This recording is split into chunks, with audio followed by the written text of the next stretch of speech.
Pada suatu sore musim gugur, sekitar pukul 7, seorang wanita berusia 70 tahun menunggu bus di tepi hutan. Madalena adalah namanya, dan hari ini seharusnya menjadi peringatan 50 tahun pernikahannya jika suami tercintanya masih hidup. Mereka saling mencintai dan hidup dalam harmoni yang sempurna. Mereka membeli sebuah rumah di dekat danau di hutan, tersembunyi dari pandangan publik. Ketika mereka masih muda, mereka sering datang ke tempat ini untuk beristirahat dari hiruk-pikuk kota. Madalena sangat merindukan suaminya dan selalu pergi ke sana pada hari jadi pernikahan mereka.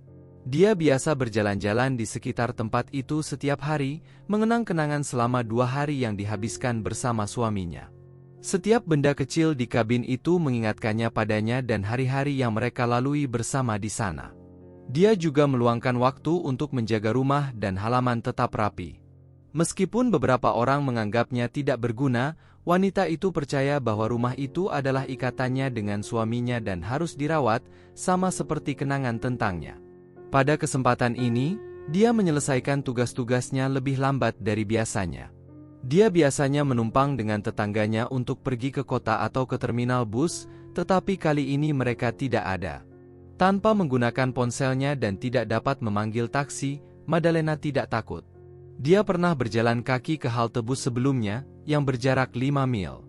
Berbekal tongkat jalan Nordiknya, wanita itu memutuskan untuk berjalan sekali lagi. Ketika bus terakhir tiba, dia masuk tanpa menunggu 10 menit seperti biasa, siap untuk membayar ongkosnya.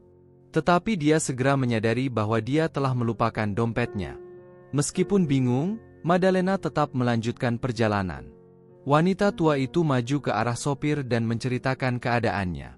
Dia berharap untuk dipertimbangkan karena usianya yang terhormat dan fakta bahwa hari sudah mulai gelap, terutama mengingat kota itu hanya berjarak 10 mil.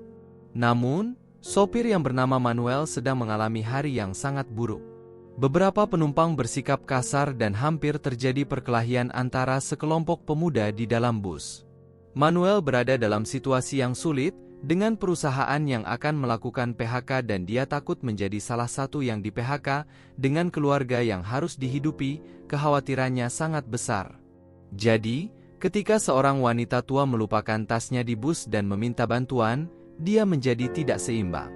Frustrasi dengan situasi itu membuatnya mendorong wanita itu keluar dari bus dan menutup pintu. Sebelum berangkat, dia merasa marah karena tidak ada yang membantu secara cuma-cuma dan percaya bahwa wanita tua itu memanfaatkan usianya. Meskipun wanita itu mencoba berteriak kepada sopir, bus itu semakin menjauh. Dia berhenti dengan air mata mengalir di wajahnya saat bus itu menghilang di balik tikungan jalan. Saat itu pukul 9 malam. Rumput tertutup embun beku, menandakan malam yang dingin. Tanpa tujuan atau solusi dalam pikirannya, wanita tua itu menyalahkan dirinya sendiri karena lupa membawa tasnya. Meskipun dia bisa kembali ke kabin, dia memutuskan untuk berjalan perlahan menuju kota dengan harapan bisa mendapatkan tumpangan. Meskipun berjalan lambat, dia cepat lelah. Kaki wanita itu semakin lemah. Senja telah tiba dan jalanan sepi. Dia merasa takut tetapi tidak menyerah. Dia menyalahkan dirinya sendiri karena tidak hanya melupakan tasnya tetapi juga karena tidak mengenakan pakaian yang lebih hangat karena cuaca di luar tidak seperti musim panas. Tenaganya hampir habis dan pada saat yang sama Manuel menyelesaikan perjalanannya dan kembali ke rumah bersama istrinya. Dia benar-benar terguncang dengan kemungkinan dipecat karena penumpang yang tidak menyenangkan, jadi dia memikirkan wanita itu. Ekspresinya yang meminta bantuan tidak membuatnya tenang. Dia tidak bisa tidur nyenyak, terus-menerus melihat wanita tua itu di depannya. Tiba-tiba, Manuel dengan sedih berpikir, bagaimana jika dia masih di luar sana di malam yang begitu dingin?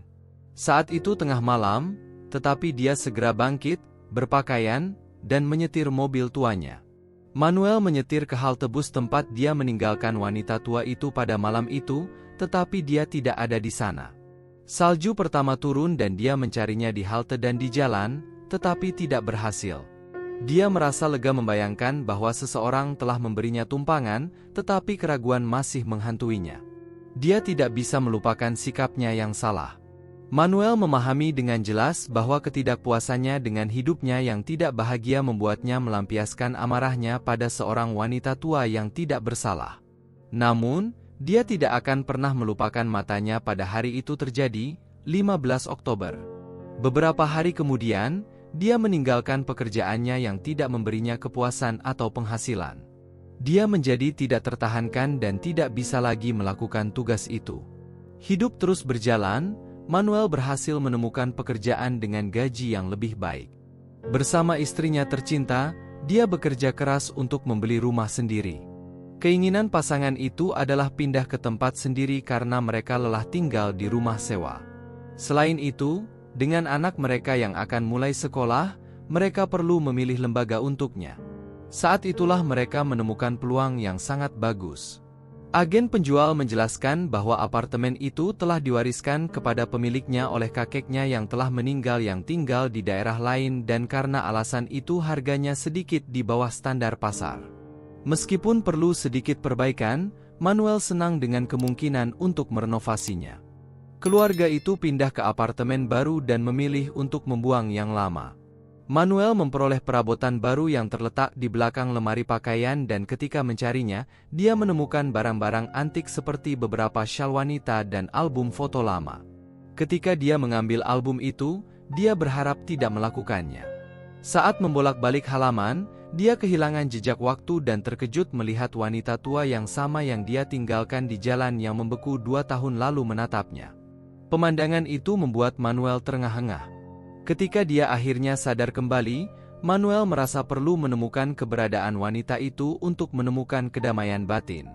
Dia mencoba menghubungi mantan pemilik apartemen tetapi tidak mendapatkan informasi yang relevan. Pria itu hanya menyebutkan bahwa ibu sepupunya tinggal di tempat itu tetapi tidak lagi berhubungan dengannya.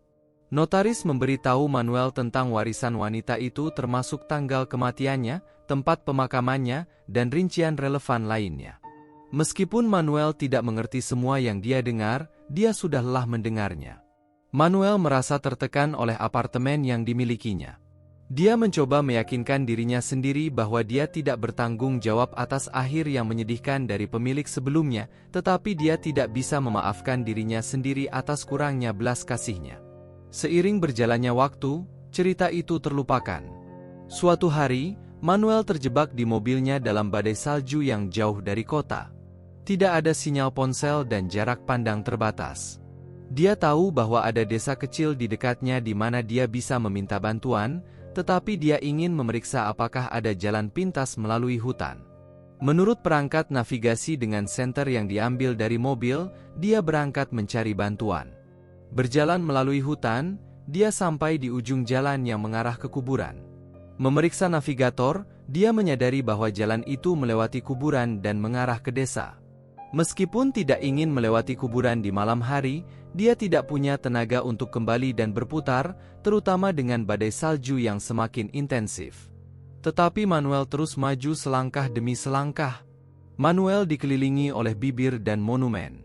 Salju turun di jubahnya dan dia sudah tidak bisa merasakan jari-jarinya. Dalam sesaat kelalaian, dia terpeleset dan jatuh, pingsan sejenak.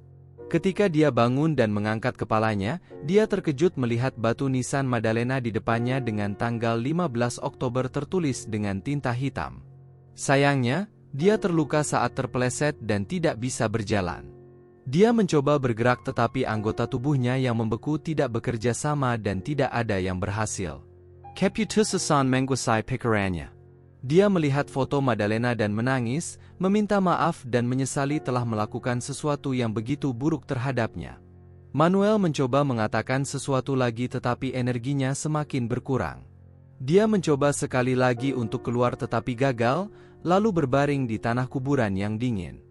Tetapi tiba-tiba, keajaiban terjadi.